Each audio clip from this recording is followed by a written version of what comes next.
Startup Podcast PH is co-produced by Sprout Solutions, Aperon, Tuala, Simf, Secuna, Red Circle Global, Maroon Studios, and Aim High. Check out our partners in the description. Welcome sa Startup Podcast PH, inspiring more Filipino entrepreneurs and innovators. Andito tayo ngayon sa Kapsu Balay Agribusiness Incubator in Capiz State University, Mambusaw Campus. We have Mang Lucas Mushroom Farm with products such as the mushroom bagoong and mushroom chili garlic oil. And we have its owner, Sir John Ryan Crispino. Hello, sir. Thank you for having me, sir, in your podcast. Mm-mm. And it's a privilege na makasama ko dito. And it's also a privilege for me, sir, to interview you. And I think mamaya itatry natin tong inyong mushroom, binagoongan pala siya. Yes. Mushroom binagoongan. Yes. And mushroom chili garlic oil. Yes. Actually, I'm very interested kasi mushroom, I mean, medyo unique to sa Pilipinas na may ganda tayong mga produkto, But sige, sir, I let you do the introduction. Ano nga ba ang Mang Lucas Mushroom Farm? Mang Lucas Mushroom Farm, it was established during the heights of COVID-19 pandemic. So, I was in Oman then. Then, I planned to go home that time. Tapos, I asked my parents kung ano yung pwedeng gawin pag uwi ko dyan. Kasi COVID nga. Then, since they are both agriculturists, they suggested, and as my mother's dream naman na to have a mushroom farm, so we started the mushroom farming March of 2021. Oh. So, pag uwi ko, we constructed the growing house and other facilities, and then eventually we started the mushroom production. Oh, so And Lucas, the Lucas is taken from my son's name, John Lucas. So, Mang Lucas Mushroom Farm. Medyo iba to sa kwento ng mga iba natin na interview kanina kasi sila, I think they already had their farm and then umalis sila, nagtrabaho, family farm, and then pagbalik, they already had a farm. Pero yung sa inyo, sir, pagbalik nyo, tsaka nyo palang sinimulan si Mushroom Farm. Yes. Yes po. Siguro, sir, pag-usapan muna natin yung, kasi for me, although hindi ako ganun ka-familiar sa agriculture sa Pilipinas, parang unique ang mushroom farming dito sir. So, pwede sir pa-discuss lang ano ba ang meron sa mushroom farm, bakit siya ang pinili nyo? Ano nga ba ang parang uniqueness ng pagtatanim at pag-aalaga ng mushroom? Yung sa mushroom farming, it's very practical. So, kung wala kang malaking area or malaking lupain, you can have mushroom farming at your own backyard. So, yung backyard namin sa bahay, it's like 500 square. Doon na yung lahat na facilities, yung fruiting house or growing house, composting area, pasteurization area, yung place for planting inoculation, mushrooms and all. So, kahit with that area, you can have a mushroom production or mushroom farming. So, yes, sir. Parang smart choice din pala siya for for backyard farmers, or actually we call this yung mga, I think pasok naman to sa parang mga smallholder farmers na parang in your household you have a backyard nga na pwedeng gawing farm Yes. And then as you said nga, sir, smart decision siya kasi even with a small space, okay ang mushroom for kasi yung mushroom setup ng farming is vertical farming. So nakasabit siya. So, as much as possible, you can have thousands of fruiting bags in that small space. Itong farm niyo, sir, itong nasa Capiz, saan nga, sir? Sa Astorga, Dumaraw. Do you think, sir, may possibility na, kasi umuuso ngayon yung parang mga urban farming ganyan. Yes. Do you think may possibility yung gano'n na parang in the city, may mga mushroom farm sa mga households? Kasi given it's yung Yes, sir. I really encourage friends from city. Kasi sa city, minsan wala silang ganyan. So, we need to bring our products to the city and then they will have the oyster mushrooms. So mas maganda kung sila mismo marunong sila mag-alaga ng oyster mushroom. Kasi a small space nga, you can have a mushroom farm. Paano niyo nalaman about the mushroom farming? My mother, nung nasa a retired agriculturist, meron na siyang idea about mushroom farming. So nung pag-uwi ko dito, in order to start the business, I have to train with the Department of Agriculture. They are giving free trainings. And then from one of the associations here in Panay Island, from Dumangas Mushroom Association. So doon po ako natuto sa kanila. So meron din naman mga ibang mushroom farm dito. Yes, Pero we have mushroom growers in Panay Islands. Pero I believe kasi parang sa mainstream, hindi pa ganoon ka-mainstream ang mushroom farm and ang mushroom products. So buti sir na nagkaroon kayo ng tapang na piliin magkaroon ng mushroom farm. Honestly, nung nag-uumpisa pa lang, I was very excited. But then, nung nandyan ka na sa field of growing mushroom, makikita mo na kulang yung what's this? Yung idea ng tao, yung awareness nila about mushroom. So mahirap siyang i-market. Actually, So the yung challenge sa amin na mushroom growers is to promote mushroom in the community. Yes. So we are thankful also for DTI, for ABI na for their support in promoting mushroom business here. Actually, yung iba nga kasi 'di ba parang somehow nagkaroon ng connotation na mushroom poisonous or parang ganun. Pero I know naman na hindi to poisonous. Para mapatunayan kakain tayo ngayon. Talking of poisonous mushroom, sir. Just basic idea what is a poisonous mushroom. Yung poisonous mushroom is pag nakita mong meron siyang ring sa ano niya, sa stem niya. Yung parang skirt, parang doon sa may ulo or doon sa may body? Body niya. So pag may ring dyan, so that is poisonous, hindi siya pwedeng kainin.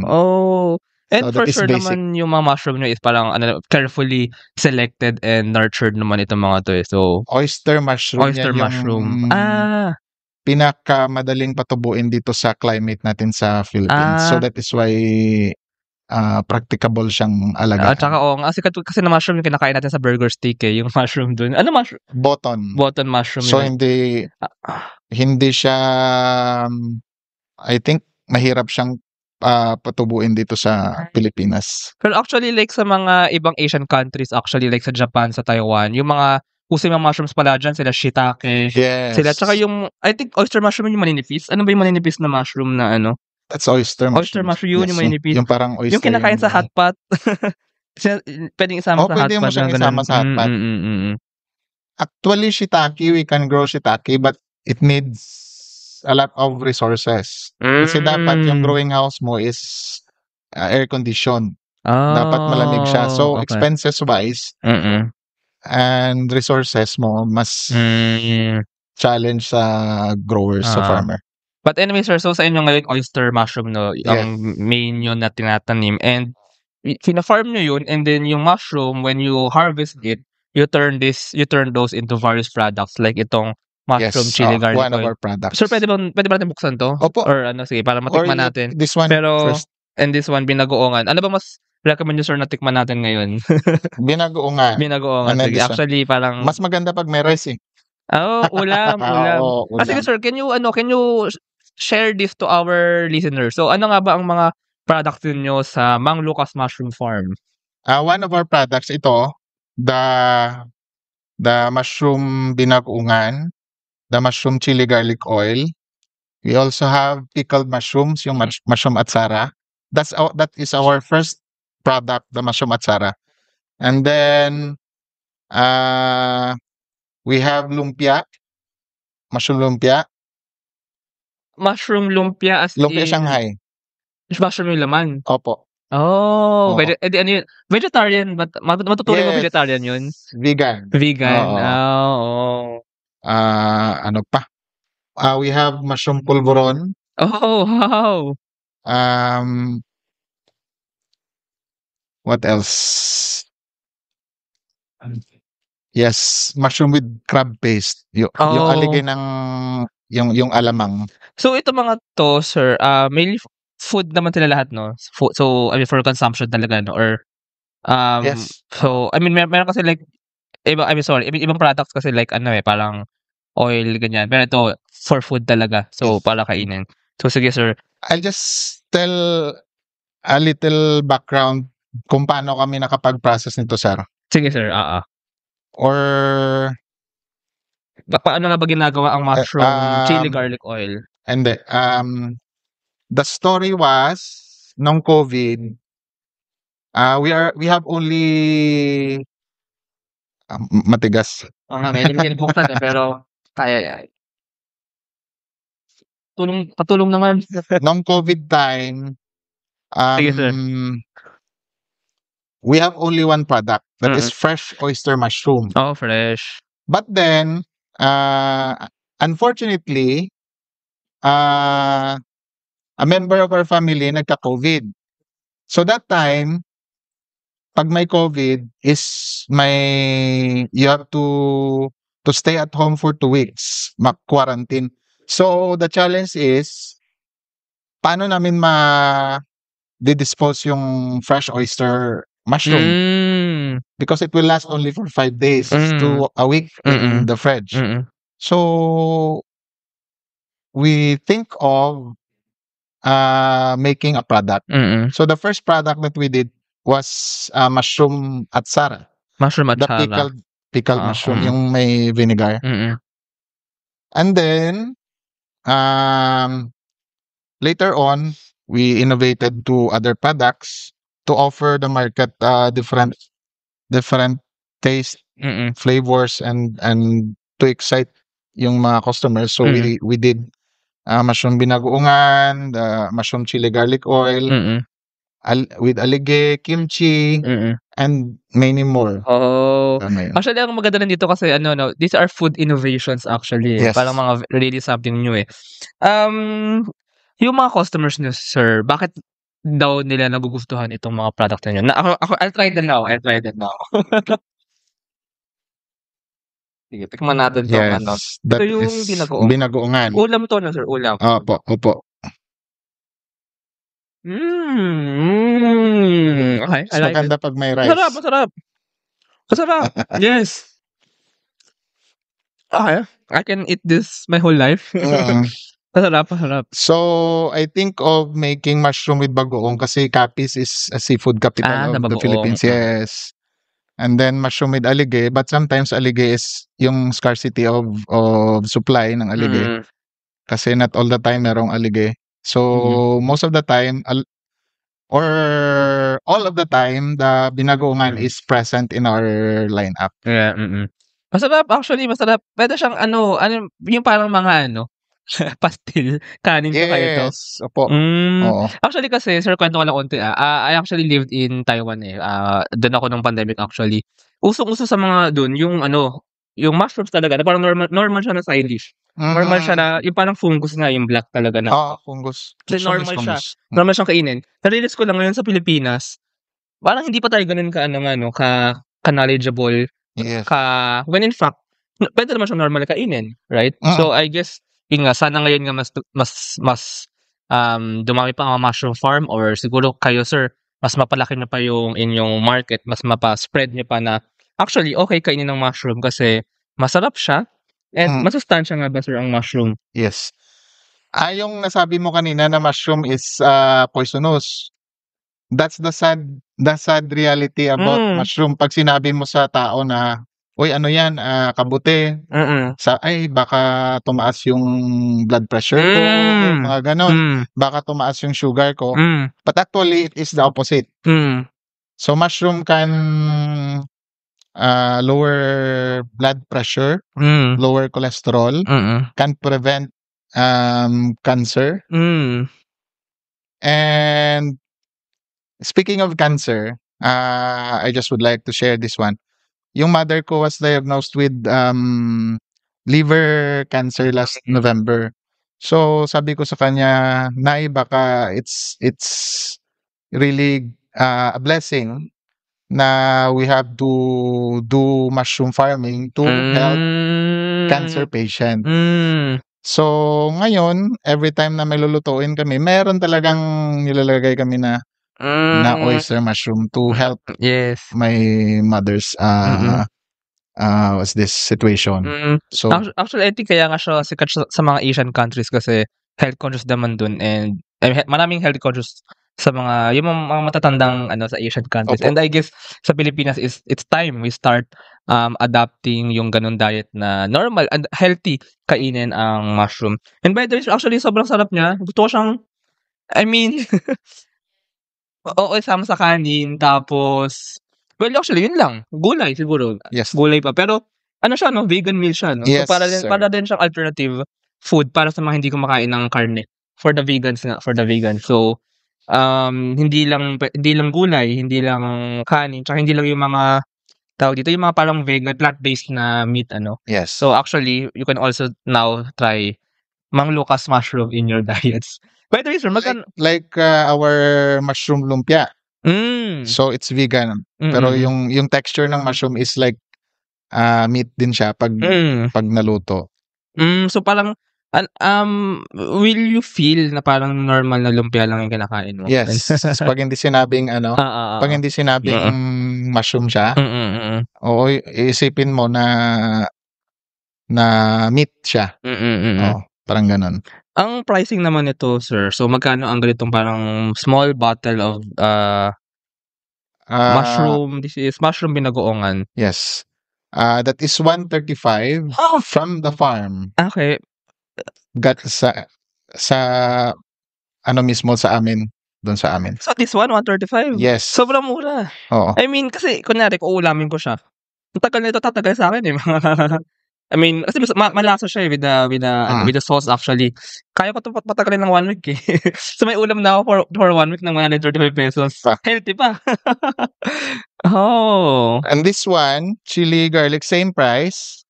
So maganda to, sir, sa siomai, yung chili oil. Yes, Bok choy, sa mga soup, pwede mo siyang Pero pwede rin yung ulamin diretso? Pwede din siyang ulamin diretso. Sir, napansin ko na dito yung mga ibang ingredients na ito, oyster mushroom, coconut oil. So coconut oil yung ginagamit nyo dito. Shrimp paste kasi ito yung sa bagoong. Yes. Then sugar, garlic, vinegar, chili, salt, pepper. Well, yung mga basic naman na condiments na So actually parang lang siya. Medyo organic din siya actually na basically the mushroom, the oyster mushroom, and all those other ingredients. Yung shelf life pala nito, sir, kasi baka gusto ko mag-uwi eh. Shelf life is 1 year. Oh, wow. So that is we don't use other preservatives. Yes. Only the vinegar. Yes. Pero 1 year matagal na yun. Opo. Tsaka pwede na nga siya, ito na yung bagong pastil. Oo, pwede. Kasi uso ngayon sa mga student budget meal, yung chicken pastil, pero chicken yun. Kasi kaya yun actually sikat kasi lang siya, parang 25 pesos, may kanin tsaka may ulam ka na, just the pastil. Ito pwede rin itong gawin ganun eh. Yes. Budget meal for students na 25 pesos, baka mas mura pa eh. Kanin tsaka ito. Pwede. Pwede.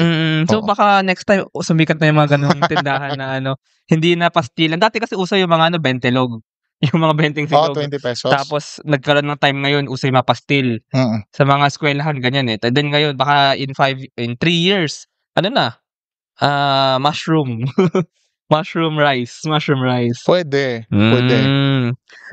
And we are entertaining that idea na merong kainan that yung ino-offer is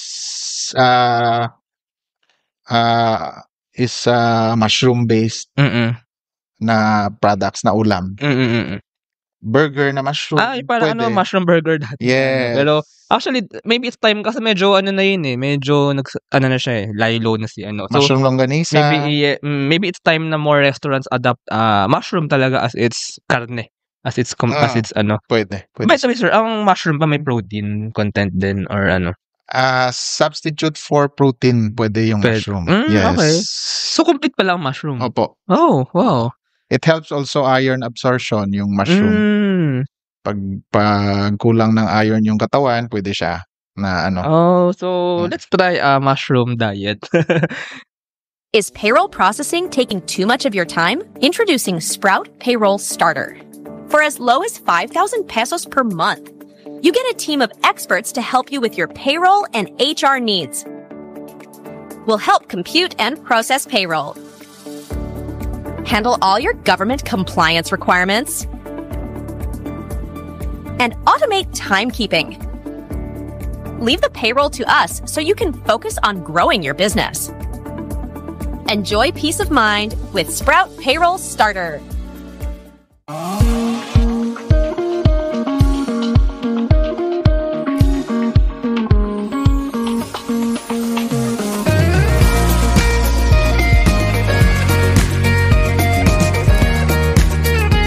Trust the digital future with Twala. Secure and tamper-proof digital signature. Electronic notarization service. And custom AI agents for intelligent document workflows. Visit twala.io to learn more. In today's digital world, your organization needs more than just technology. It needs a strategic partner. At Symph, we build web and mobile apps that drive innovation for startups, enterprises, and organizations worldwide. Visit symph.co today. Protect your assets from bugs before bad hackers exploit them, and launch your products seamlessly with Secuna, your trusted partner in cybersecurity. Receive reports in real time and work with security experts to find bugs in your products before others do. Let's make your security our priority. Running a business? Make it smarter with Red Circle Global. Streamline operations, boost productivity, and manage everything in one powerful ERP system. Book your free business demo today at redcircleglobal.com, guided by one of our top experts. Sige, anyway sir, punta natin yung stories on. Although kanina nakwento mo na yung parang kwento nito, yung nag-work ka and then pagbalik mo sa Pilipinas, dito sa Capiz, Yes. you were thinking of what to do. Pero sir, siguro makwento lang din ng iyong background talaga. And even before ba, you already had background sa farming, sa agriculture, or even sa mushroom? Background regarding farming. May hindi ko masabi na may background ako for siguro it's influence Hmm. of my parents. So kasi araw-araw ko sila nakikita na they are going to their office, working as agriculturist. Okay. So for me siguro nakuha ko yung love for farming, planting around sa sa bahay. And So, nung then, dati pa lang yung parents niyo may mga tanim-tanim na yes. Yung lupa niyo, meron kayo talaga yung backyard farm niyo, or ngayon yun lang siya parang... Background, like livestock, meron. Yung mga ganon. Ornaments, ganon. Pero yung mushroom talaga, wala pa. wala Now pa. lang. Oo. So, that one we started only 2021. So, basically, yung parang farm area niyo dati for other, convert niyo itong now puro na ba siya mushroom? Or hindi Yes naman? po. Puro na siya mushroom Opo. now. Kasi dapat wala siyang kasamang dapat yung area is malinis din. So hindi mabaho yung area. So puro mushroom lang talaga Opo. dapat. Oo. Saan niyo sir nasa-source yung parang, kasi paano nga ba ang farming ng mushroom? Para din ba itong seeds may buto and tatanim mo? Meron. So yung spawn, pwede kaming gumawa ng spawn ng mushroom. But sometimes with the help of Department of Agriculture Region 6, they are providing us with spawns. Tapos may iba ding mushroom grower na yung focus lang nila is to make spawn for mushroom farmers. Oh yes, parang sa yung mga fish breeders. Yes. Kasi may parang ganon. mga yung mga tawag dito, hatchling ba tawag doon, yung Yes. parang So ganoon din dito kasi living organism ng plant, pero parang ganoon siya, na spawn yung pinanggagalingan niya. Opo. Then pwede mong i-farm for consumption talaga. And meron nga mga spawn na farming for other spawns. Yes. Kumbaga. Paano niyo sir natutunan itong mushroom farming? I mean, tsaka hindi ba siya mahirap? Given na parang wala nga kayo knowledge before about this. Kasi natutunan siya like 1-2 years lang, then you started really the business. At first, medyo challenging yung mushroom farming kasi siya, you have to be meticulous with the work. So, dapat malinis yung area, malinis yung paligid, at yung mismong tao malinis pag pumasok ka dun sa mushroom growing house. Covered ba siya na house, na mushroom house? Yes, it's a mushroom house. Tapos naka-screened siya all over the place para walang insects na makapasok doon. How about yung sunlight pala? Kailangan mo ng sunlight ng mushroom? Dapat yung mushroom hindi siya direct sunlight, direct yung hangin kasi mabilis siyang mag-dry. So yung pinheads, yung maliliit na mushroom, pag natamaan nyo ng hangin na malakas or sunlight, hindi siya mag-grow into a full bloom mushroom. So sayang. At saka parang kailangan nila i-control yung parang moisture. Yes, may moisture controlled environment siya. So hindi siya mainit masyado. Yung ano ba tawag nito? Maganda yung moisture sa paligid. Na-monitor na ba yun yung moisture level? Na-monitor nyo kung yes po. Meron may ginagamit kayong equipment para ma-measure. Yes. Kailangan ma-maintain at ganitong level. Yes. Ganun. So kailangan mo lang siyang diligan early morning and sa hapon. Dinidiligan siya. Tubig lang. So no chemical. It's a chemical-free product yung mushroom. Wala kang gamit na pesticides, insecticides, or other yung mga fertilizers. So ganun siya. Ang mushroom pala, sir, ito oyster mushroom, gano'n siya katagal? Like from spawn to, or parang yung pagkuha sa kanya, pag-harvest sa kanya. Kung gaano siya katagal. At first, you have to compose the substrate. Yung substrate na tinatawag, pwede kang gumamit ng sawdust or yung yun sa palay, uhot, rice bran. Then after 3 weeks of composting, bagging, ilalagay siya sa plastic, and then after bagging, ipapasteurize pa sa parang luluto for 8 to 10 hours. So after that, kailangan mo siyang palamigin para malagyan mo siya ng mushroom spawn. So you have to wait again another 3 weeks for the spawn to fully colonize the bag. Yung parang pumuputi na siya. And then then the pinheads will grow. Mushroom. And then, mushroom pinheads. For picking na yun. So ano lang siya, parang 2 months lang, ganun. O 1 to 2 months lang total. Yes. So regular and then pala araw-araw yung pag-harvest. Every day, morning and afternoon. Babantayan mo na kung talagang ready na siya. Yes. If you're kasi ready mas na, ipip mo na. mabilis lang yung mushroom lumaki. Oo nga pala, mga mushroom, mga kung saan sumusulpot. Opo. Pero ano yun, parang, so, talagang everyday nyo binabantayan na, so yun nga, yung mga moisture levels, and then yung dilig, tapos everyday nyo titignan kung meron nang pwede ipik.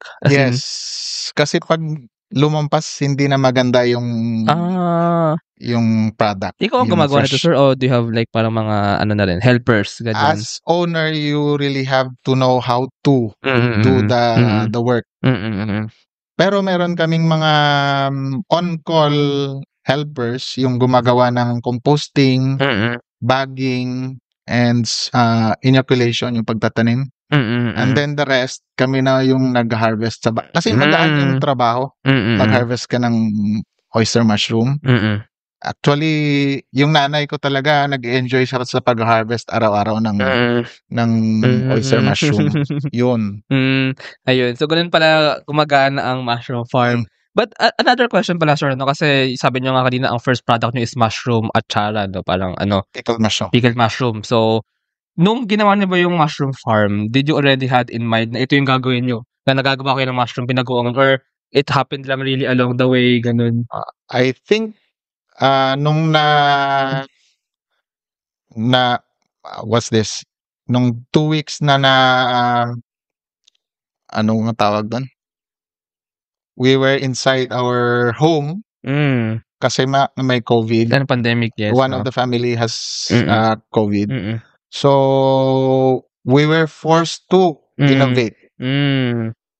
So, the challenge that time, paano namin to make ourselves productive in 2 weeks at saka hindi masira yung fresh oyster mushroom. Ano yung dapat naming gawin? So, nakaisip kami na to make it a product para may preserve siya. Oh, gets. So, that's it. So, we are thankful then to that instance. Diba? Although hindi tayo thankful sa COVID-19. Pero I mean, no, but parang you use the circumstance into a blessing, like a privilege, kumbaga. Yes. Ganyan talaga pag utak entrepreneur. Opo. Kasi sayang yung product. In 2 weeks na araw-araw ka nag-harvest. Kasi that time, wala namang gustong bumili ng product sa amin kasi may COVID nga eh. Kahit ibigay namin sa kapitbahay yun. Ito pang ayuda eh, pang ano. So, ang plan nyo talaga originally, fresh oyster mushroom. Yes, fresh oyster kasi araw-araw nauubos siya within our community. That time. So, dati sir, yung fresh oyster mushroom, doon nilang binibenta sa inyo? Yes. Until now ba meron pala kayong benta na fresh oyster mushroom? Araw-araw meron. Diba? And the neighboring towns of Iloilo kasi our place is malapit na siya sa boundary ng sa Pasig, Iloilo. sa San Rafael, Iloilo. San Rafael. Okay. Yung mga bibili ng fresh oyster mushroom, is it for direct consumption or mga restaurants ba yung mga bibili nito? Direct consumption. So parang gulay lang din binibili. Opo. Yung mga restaurants na bibili or restaurants, that's the sad reality in Capiz. Kasi they don't I don't know kung they know how to use I think they know how to use oyster mushroom. Kaso lang yung lugar namin is malayo from the city of Rojas. So yung direct customers namin is the community around our farm. Ito naman sir, paano nyo siya ngayon nabebenta? Saan nyo siya ngayon binibenta? With yung the help of course, the ABI team and DTI and other resellers. Reseller. Yes. Tapos we have also other display centers, yung mga pasalubong centers.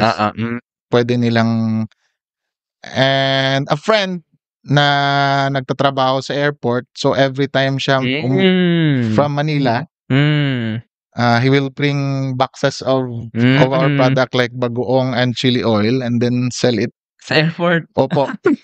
Pasalubong nga naman sa mga pasalubong and business na rin. But do you see sir na na soon maging available siya sa mga sa mga mainstream na mga maybe supermarket, not just sa Panay Island but even maybe in Luzon, in Manila, or even in Mindanao? Do you see that? As the owner, entrepreneur, that's our dream with other entrepreneurs to have their products sa big supermarkets. So we are working out on that with the help of ABI na we can have our FDA yes, license. Kailangan nga pala. Yes. Hopefully soon. So yun yung pinaka-goal namin na nakasulat ngayon dun sa may reminders ko, FDA.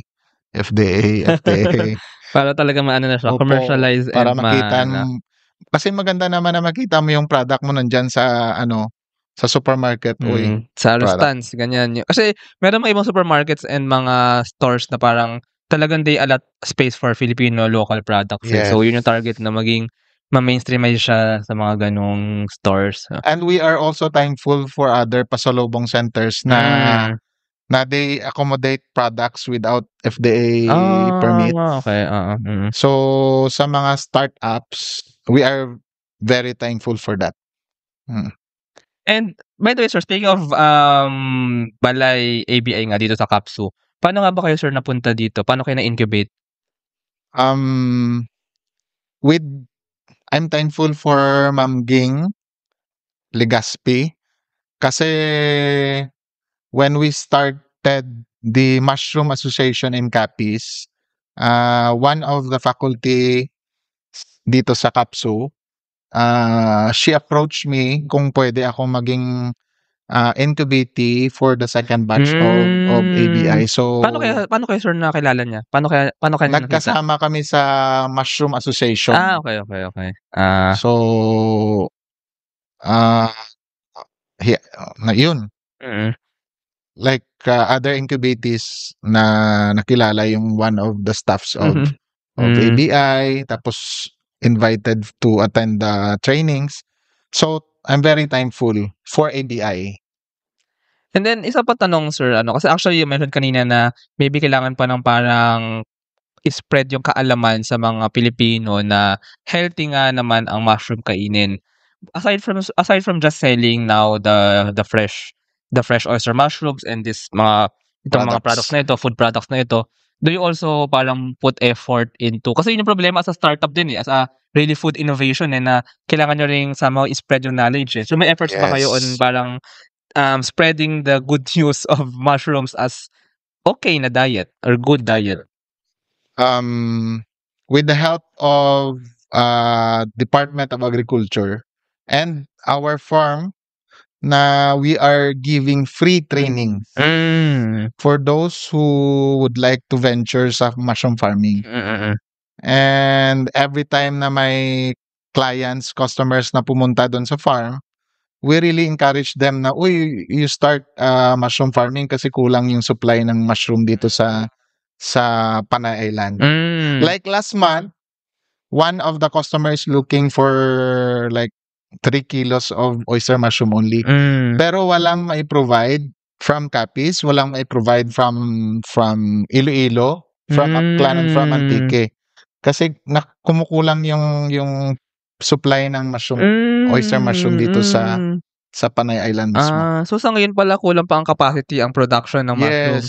Yes, that's the reality. Kulang talaga yung okay. yung For the consumers, do you think kailangan pang hikayatin yung mga consumers na mas mag-try pa ng, kasi baka mas dumami rin ang mushroom growers if dumami pa ang consumers ng mushroom, yung parang talagang normal siyang kinakain. So sa tingin niyo, sir, on that end naman, tingin niyo ba mas dapat pa rin pasikatin na okay ngang kainin ang mushroom for the consumers? Yes, of course. So baka tayo mga TikTok na mga or sa mga Facebook, sa mga ganyan na para talagang magawa nating yung awareness para yung awareness ng community regarding the mushrooms. Particularly oyster mushroom.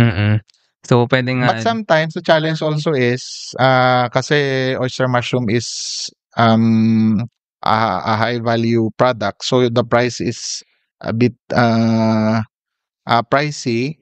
1 kilo of oyster mushroom is 300. But then what we are doing na pwede namin siyang ibenta ng 1/4 kilo or a half kilo para medyo mababa yung niya. Yung mga bumibili pala ng fresh oyster mushrooms, ano nila ginagawa? Sahog ba yun sa mga sa mga sabaw, sa mga gulay? Kahit Pero for me, kinakain talaga kahit siya. anong luto, pwede mo siyang ilagay Siguro ako lang to na taga Quezon City na hindi ako masyado nakakakain ng fresh oyster mushroom. Dito ba, sir, sa Capiz? Marami kumakain talaga ng ganun. Opo, kasi nung wala pa yung oyster mushroom, meron naman yung mga what's this? Native mushrooms, yung tinatawag na sa amin dito uhong, ano pa yung tumutubo sa puno ng saging. Mga ganun. Outside Panay Island, marami bang ibang mushroom grower or dito actually marami mushroom? Yes, may like Negros. Maraming mushroom growers. The neighboring island. Negros. Sa Luzon, sir, may alam kayo. Kasi baka dito pala nanggagaling yung mga mushroom talaga. Luzon in Cavite, Batangas, may mga mushroom growers. Kasi minsan, nagbabrowse din ako sa YouTube sa mga new technologies regarding mushrooms. So nakikita ko yung mga nakikita ko yung mga growers from different provinces. Now that I think of it, parang ano rin siguro, no? For some, baka nakadepende nga yung mga consumers makakain ng mushroom if meron mga malapit na mushroom growers. Kasi yung mga mushroom growers, basically, titindi nila yung mushroom nila sa mga mas malalapit na communities, and they will also, kumbaga, educate or parang spread the awareness of the food, of the diet benefits of mushrooms. So, siguro parang ang outlook natin dito, parang promote ang mushrooms as normal diet. Well, more mushroom farms, more mushroom growers, and then resulta, more mushroom consumers and eating it as part of our regular diet.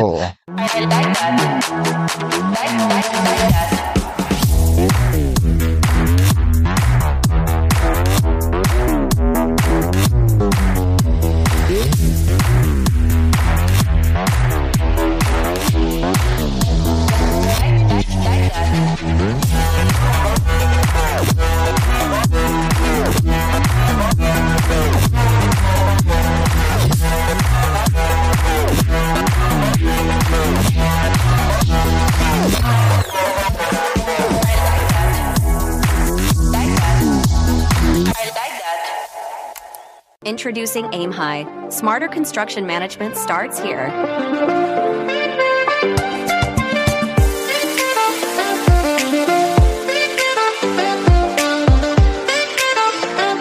Monitor costs and progress with real-time insights. Plan ahead and adapt with streamlined scheduling tools. Make data-driven decisions to avoid costly delays. Increase efficiency and profit with Aim High. Ayun, sir. Siguro last question na lang, ano nga ba yung parang, I see kasi, sir, actually medyo visionary kayo dito eh. So, and innovative, ano. Ano ba yung parang vision nyo kay Mang Lucas Mushroom Farm maybe in, habaan na natin, maybe in 10 years? Do you see more products? Do you see more mushroom farms? Baka nag-expand na kayo into different areas. In 10 years time, sana mas marami pa kaming matulungan na workers to make the farm more productive. So by that, mas marami kaming makukuhang tao na within the community na makapagtrabaho. And then, hopefully, more products in the future. And makikita namin yung products sa big markets. Not only in Panay Island, but the whole Philippines. Ayun.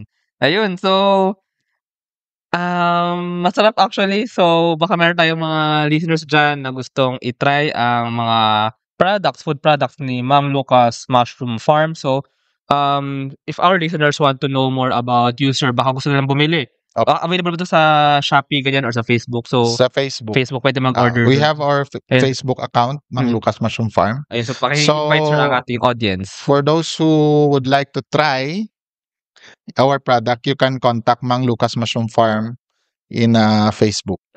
Tsaka actually, ang ganda sir ng packaging, simple but slick.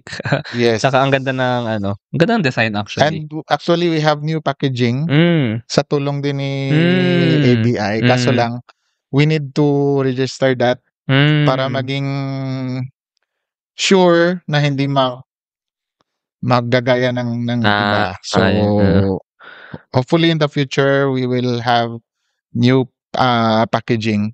But I'm thankful for the one na gumawa din ito. Ayun. So, thank you so much, sir, for natikman ko ang mushroom binagoongan ng Mang Lucas Mushroom Farm. And thank you, sir, for this conversation. Yes, thank you din, sir, for the privilege. Thank you, sir. Okay. And thank you sa mga nakinig. Thank you very much to our 58 patrons. This episode is super powered by AskLexPH Academy, our official e-learning partner. Get certifications on Lean Six Sigma, project management, data science, and more. Founders Launchpad, our ecosystem partner. Early Stage Accelerator, providing venture capital funding, operational support, and mentorship. Agile Data Solutions, the Philippines' fastest growing market insights tech company with its data gathering platform, HustlePH. SmileCheck, streamline hiring and onboarding with automated background checks. Cloud CFO, cloud accounting service provider for businesses ready to grow. Cloverly Tech, all-in-one digital platform for property developers. Body BTs, accessible and personalized diabetes self-management application. HKB Digital Services, tech-based business tools including payroll, ticketing, and loyalty rewards. Hyperstocks, digital banking enabler for rural and thrift banks. One CFO, CFO services, bookkeeping and tax and payroll processing for startups and small businesses. Unawa, driving digital transformation with secure, legally enforceable electronic signatures and robust AML compliance. SchoolTech, all-in-one AI integrated school and learning management system. Better Support, a Manila-based BPO company. They have a referral program for people who can bring in new clients. You might know a Western-based business that needs better support. Britanna, enterprise-grade ERP solution that fits a small and medium business budget. Wonder Brand, data science-driven brand strategy and design for emerging markets. Drive Manila, Philippines' largest peer-to-peer car rental community. East Point Business Outsourcing Services, one-stop shop for streamlined business solutions for MSMEs such as business registration, bookkeeping, and more. Doon, Philippines' first fully insured peer-to-peer car-sharing marketplace. Hire Business Solutions, provider of the most configurable cloud-based payroll system in the Philippines. DiviCode Technologies Incorporated, IT solutions specializing in software development, blockchain smart contracts, digital wallets, and cybersecurity. Looking for buy and sell online with Sigurado sellers. NutriCoach, personalized nutrition and weight loss programs for you. This episode is powered by JIA Engineering Solutions, Algacon Aquafeeds, One Alj, Grey Wolf Technologies Philippines, Pareto Consulting, Jure.ph, Big Giant Games, Pahatid PH, Wasteless PH, Tech Tribe, Yay, Uplift Code Camp, Board Prep, Dohey Philippines, Edfolio, Hive Rooms, Kazam, CodeCham, Sirius MD. Support the podcast through the links in the description.